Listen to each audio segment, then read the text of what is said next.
Valeu, rapaziada, que tá chegando agora. Pra quem não sabe, meu nome é Xandão. Sou fruto de uma vontade divina e último herói da terra. No final dos tempos, deixa comigo. O apocalipse só vai acontecer pros perdedores. Já foi assaltado? Agora que não. Quem que vai ser louco dessa tão prestando? Já foi assaltado? Agora que não. Quem que vai ser louco dessa tão prestando?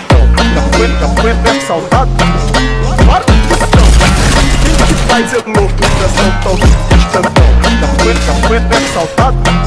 Agora que não. Quem que vai ser louco dessa tão prestando? Porque você fala de você mesmo em terceira pessoa? Que aqui é Xandão.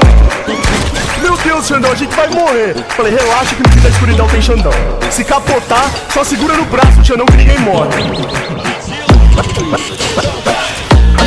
Deixa eu dar o cu vaga.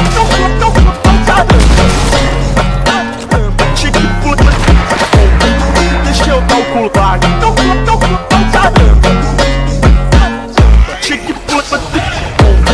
Deixa eu dar o cu vaga.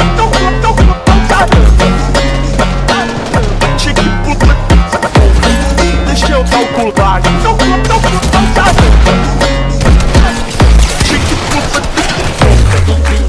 Minha namorada me deixou, o que eu faço? Agradeça! Subindo o morro até chegar no cemitério, passava as velhas de carro, ela só: uhul! Xandão, meu herói! Falei, aqui é nóis! Já foi assaltado? Claro que não! Quem que vai ser louco dessa tão Xandão? Já foi assaltado? Claro que não! Quem que vai ser louco dessa tão Xandão? Já foi assaltado? Claro que não! Quem que vai ser louco dessa tão Xandão? Já foi assaltado? Claro que não! Quem que vai ser louco dessa tão Xandão?